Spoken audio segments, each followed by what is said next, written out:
Assalamu alaikum wa rahmatullahi wa barakatuh. To your brother Yahya Ibrahim. Have you ever wondered what it would be like to be fasting when the Prophet ﷺ was alive? Well, the first thing that you'd see is that the Prophet ﷺ wouldn't have just limited to hunger and thirst. It wasn't just that he stayed away from food and water or the comfort of his spouse. But the Prophet ﷺ was very, very conscious about what came out of his mouth and what entered into his ears. And that's one of the things that we can all improve on. And I do invite you to kind of lessen your consumption of your social media in Ramadan, lessen your consumption of TV and the pop music that you might drive or hear in the car. Just be in a state of thinking a little bit about your action of fasting. The second thing is that you would see that the Prophet ﷺ wouldn't just limit himself from things that are physical, but he'd also limit and subdue some of the feelings that we have in our heart.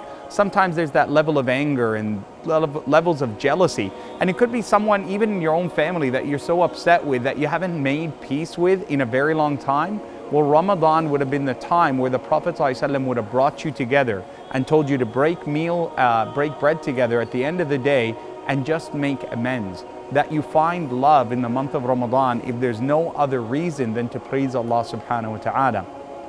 You'd also see that the Prophet ﷺ would have been encouraging to everyone around him.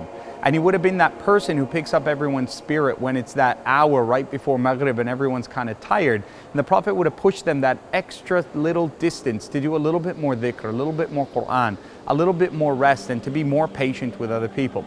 Finally, I know, there's so much more that could be said. You would have seen the Prophet ﷺ excessively generous. And that's what the Sahaba describe his lifestyle as being. Anas radiallahu anhu says the Prophet was always generous, but his greatest generosity was something that was seen in the month of Ramadan. In particular, in the last 10 nights of Ramadan, the Prophet's generosity ﷺ just exploded. It was something that you could sense, feel, hear, and be invited to. And that's something that at Charity Right we do invite you to. I want you, inshallah, to mimic the lifestyle of the Prophet ﷺ. Not just with your food and drink and words and what you hear, not just in rebuilding relationships that are broken down, but making a commitment to Allah subhanahu wa ta'ala by helping others who can't help themselves. Perhaps Allah will send you someone who will help you.